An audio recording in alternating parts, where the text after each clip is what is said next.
We're really in danger of getting backed up here. We have Lillian Posadas from the Guam Memorial Hospital coming up. So we'll go right to Superintendent of Education, John Fernandez. Good morning, John. Hi, John. Good morning, Bree and Chris. Man, that was a lot of math I'm going on lost. a few minutes ago. He threw too many numbers at me. I was like, no, not numbers. Just Well, yes or no. As part of distance learning, what I've observed is what I've heard is parents across the island are all brushing up on their math skills, John. trying to help our kids with their homework. So we're all going to be better off. When all of this settles out, we're all going to be better off with some of our language arts and our algebra too. Those are useful skills. So, John, I couldn't even help my boy. He's in elementary with his math homework. I was like, when did they change math? And they took out numbers, and now there's just more letters, and there's symbols, there's emojis in there. You're right. Anyway, so we just brought you on because. And the same thing with the technology. I right. mean, everybody's learning the technology, and at some point, as we hear from parents and our teachers and so forth, I think I may have mentioned it last week. At some point, you just turn it over to the kids. They're going to figure it out in like 5 minutes while we try to figure out how to turn it on. So right. That's the other thing. It's been a rough couple of weeks to start the school year. As I'm sure everywhere in the country that we're reading about. There are going to be some benefits, and there's going to be some positives that come out of it in the long run.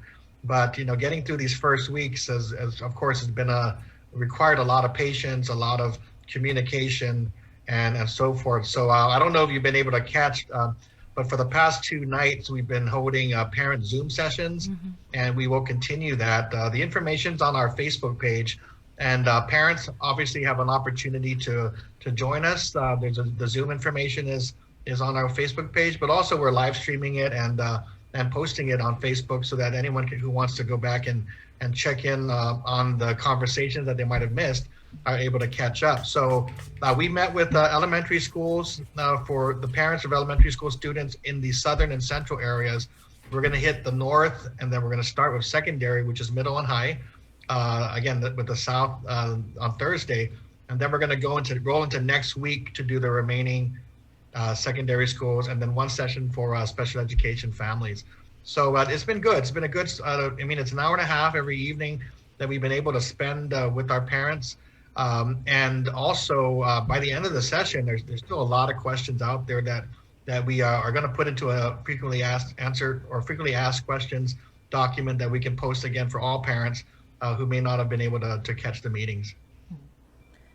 Have any final? I'm not caught up, but has any final decision or announcements been made on the face-to-face learning? I know what was delayed for 2 weeks. So, was there any final announcement made? Like we're going to cancel it for the semester or whatever. I know that it came up in a board meeting, and really it came up in the spirit of, at some point we may have to make a decision about whether or not we're going to be able to have face-to-face classes continue. Right now, we're under the executive order, which prohibits employees who are not critical from even being at school. So we really are left, the private schools, charter schools, and public schools, all left with the distance learning option. So part of it is just going to be waiting to see how the public health situation goes. But there is also going to be, a lot of anxiety that's arisen out of the last couple of weeks. So, we've been very forward and transparent with the cases that impact our department. And we've got about 34 employees who've been identified so far as positive as part of the contact tracing, a part of our work to assist with public health.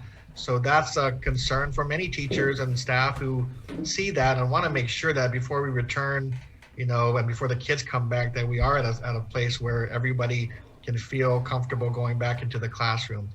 And we also have a lot of employees who are out of the front lines right now with, we redeployed our social workers and our nurses to assist public health and GMH. And, when you hear the situation on the front lines at the hospital with the numbers, it's an increasing concern just to make sure our employees are safe as well.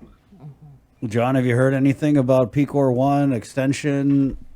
Anything at all? that you can tell us? Not yet. I know, and this is actually the time of the week where I'm going to be calling and saying, hey, how does it look? And Yeah. I'm really looking at when PCOR 2 might be envisioned, because one of the concerns that we have right now, which is affects our decision, is that we are going to be, when it comes to food. I hope Right. our community members have got the information. We did restart the TFAP program, but right now it's working through the mayor's offices. So we have a schedule out. It's beginning at least for the next week. Today in Aganya, on the 4th, Aganya Heights, I believe, Momo Totomaiti and Dedido, and so forth are scheduled. But really, it's going to be through the mayor's offices. They're going to contact and send the information out when their drive-throughs are happening. And this is for the commodities. With regard to the school meals, we will be starting, I believe it's this Friday, and we'll get that information out today if it's finalized, with distributions on Friday for non-perishable items. I believe we're going to have to start off with the breakfast items that we have to give out, but it'll be at least 5 days worth, 5 meals worth that we can give out to every student. And that should, we'll get details out on that, because that's something that we can start.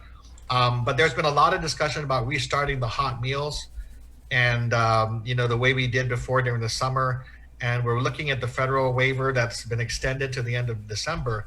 But I have to tell you, doing that in PCOR 1 is really, really, what do you say, the administrators and teachers and staff who might be involved, they're just really concerned about whether, this week might be the right time, or next week even might be the right time to start, given the public health situation. So we know that food support is needed, but we're trying to balance that, also with the health and safety of our employees. And John. so as we get information, we definitely will put it out there. But TFAP is starting through the mayor's offices, and we hope to start the Friday distribution as soon as this week, if we can confirm that, and we'll let the community know. John, just to clarify, the TFAP that's with the mayors. The Friday distribution that's grab and go, and we're looking at non-perishable breakfast items. I know when we had you on, it was either last week, the week before, you were saying that you wanted to kind of consolidate several days worth of meals in one, pickup. Is that still Right. what's happening? So that's the idea for the Fridays, and that's something that we want to do, which is non-perishable, so that kids who are not going to do face-to-face, and the kids who are at home will have that the meal, so that their families can prepare them over the course of the week. So yes, the non-perishables on Fridays, that's what we're working on.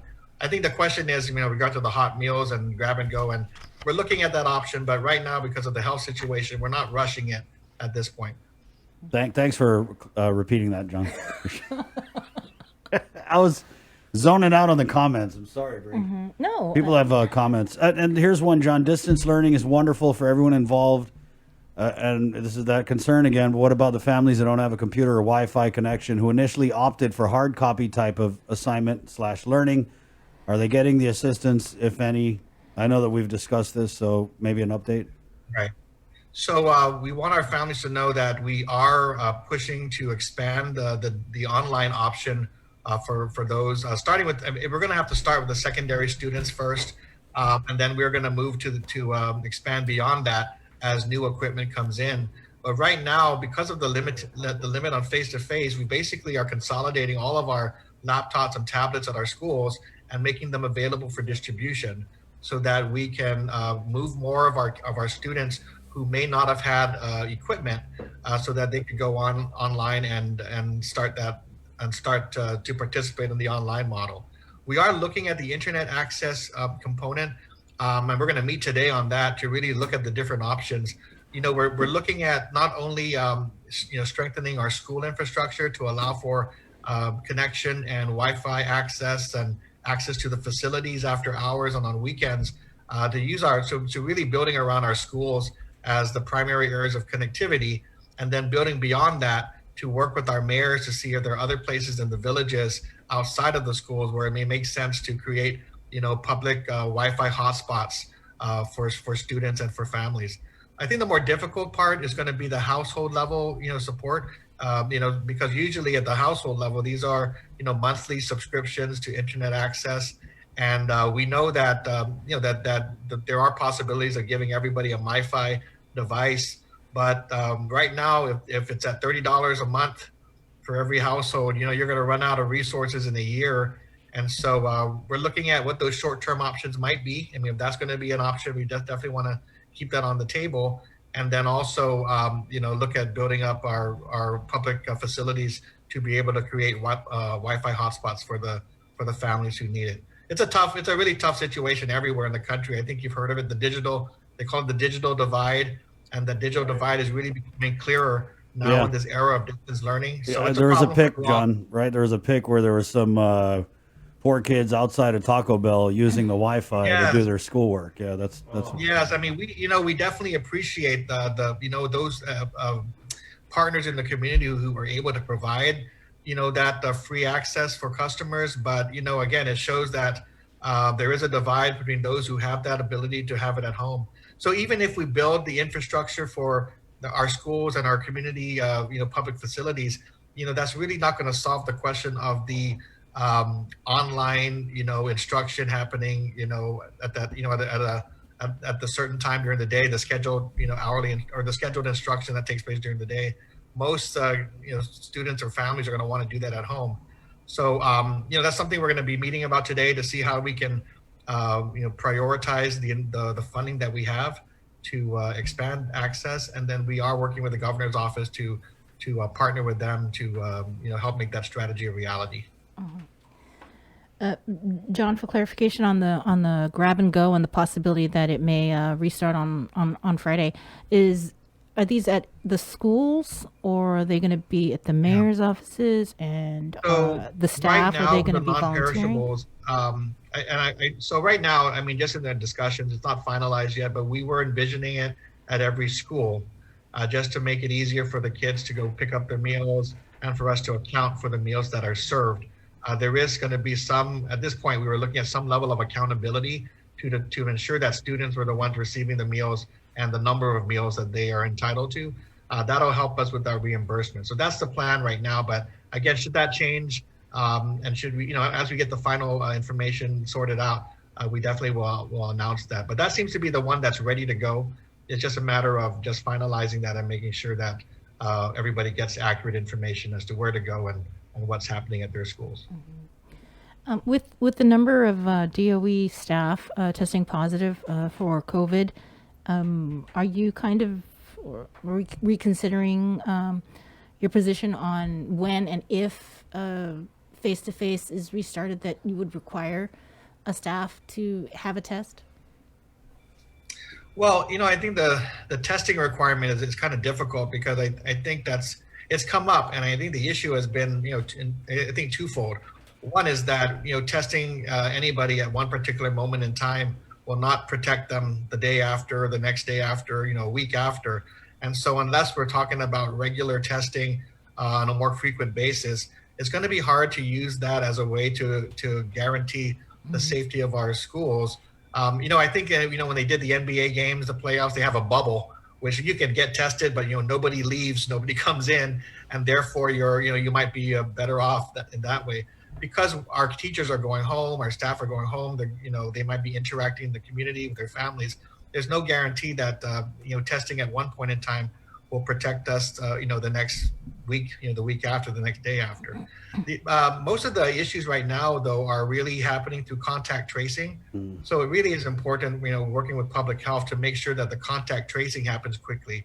So as we've, there's no, right now, I don't have any evidence or that there is a spread within our facilities, meaning from teacher to teacher and staff to staff. That would be something that would be really concerning.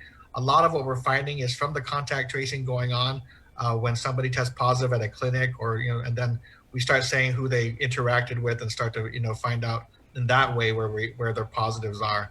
But again, there's still a lot to learn, and we're going to be working with public health to make sure we do our best to protect our employees. So right now, our folks are working. The hard copy distributions will be restarting. We're going to send a press release out today. Some of the schools have already informed their families, but this will be drive-through. with the safety measures put in place to ensure minimal contact.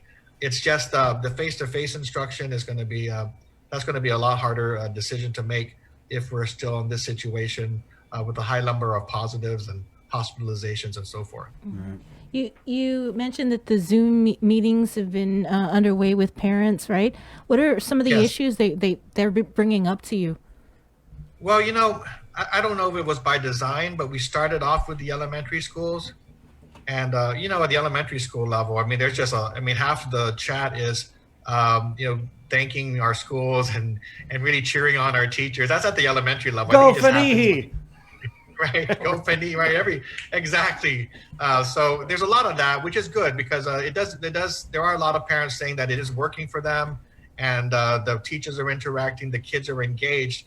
I think the suggestions that we're getting have to do with scheduling, right? So I think a lot of what we're working on is really figuring out how online should work when you have multiple kids at home, right?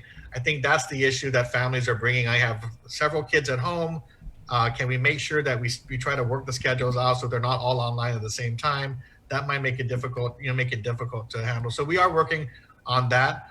There was some discussion about workload. You know, some teachers are meeting every day and there's a lot of assignments and my other child is not getting as much work as I would expect. So, you know, we are going to have to work on that part because we did set some basic expectations for teachers and administrators at the school level, but we did give them some flexibility to begin and to start and structure their schedules and deliver instruction to the kids. So as we get more feedback, we'll be able to provide that feedback to our schools to be able to meet the expectations that our parents have. A lot of it has to do with communication, though. I just think, number one, parents, feel free. Some of you are hesitant to contact the teachers unless it becomes a big issue, but feel free to communicate with the teachers, the administrator, with questions that you have. Let's get those fixes, adjustments made early as possible. And our message to our administrators and teachers as well is that please make sure that your parents are engaged because we want to know how things are going at home. And we need to be open and communicating with our parents to make this work. So, we're now operating through a screen and not face-to-face. So sometimes, things are going on both sides of the screen that, we just need to communicate with each other so we understand the situation at home and at the school level. So, well, I think the Zoom meetings are great. I mean, it's really been helpful to see. We had about 100 parents just logged in and communicating last night, similarly for the first part. And so we look forward to that continued conversation and dialogue. And we're hoping to make the adjustments as early as we can, based on the input that we're getting. John, I just have one last question. How easy is it to switch from online to hard copy or hard copy to online? The comments are just blowing up with that question. So let me just put this out there again. We are actually trying to expand the online version, and just given the fact that we got into this situation real early in the school year, where online became the most viable, model. So we do encourage online, and we will be working over the next couple of weeks to begin laptop distribution at the secondary school level. So for those families who are looking forward to expanding, we urge you to stay in contact with your schools. The switch over should be manageable and should be allowable. Let me put this out there again for everybody, and if you could just make sure this gets out there. Our hotline at the central office, if you're not able to reach your school or get a response right away, is 300-1536. That's a phone number to central office staff who will be manning the phones. Or you can send an email to info, which is info@gdoe.net. So we have central staff there to help the schools manage some of the calls that are coming in, and we'll make sure you get a response and hopefully a resolution within 24 hours. All right. Well, thanks, John. We're going to head into an interview with the hospital administrator, Lillian Posadas. And, before we get into that interview with her, I know that the Guam Department of Education, they have providing support for the hospital in terms of nurses. And if you could just bring us up to speed with what you guys have been doing to assist. Well, actually, I really want to thank Lillian for working with me and working with our nurses. As you can guess, a lot of anxiety about from our nurses having to shift back to the school and then be redeployed under the emergency. So there were just a lot of questions and issues that our nurses had. And so I asked Lillian if we could meet and then also meet with the nurses before we deployed any of them to the front lines. And so we're glad that we were able to do that. Nurses got on Zoom, were able to ask their questions. We were able to better understand their situation. And for those, I think we have about 17 who will be up at the hospital. And we have, I think, another 17 or 18 at public health. The ones who are at the hospital, I know, are going to go through orientation and be paired up with the nurses that are there, so that they don't just get thrown into the fire with regard to providing care, but that they're able to ensure that they are up to speed with the protocols at the hospital, get the training and orientation that they need before they are able to operate independently. And that's the commitment that the hospital made, and we're committed to them that we will be helping them as well, try to get through this emergency, get our community through this emergency situation. Thank you, John. All right, thank you. Okay. Thanks, John. Take Thank care. you, John. Take care.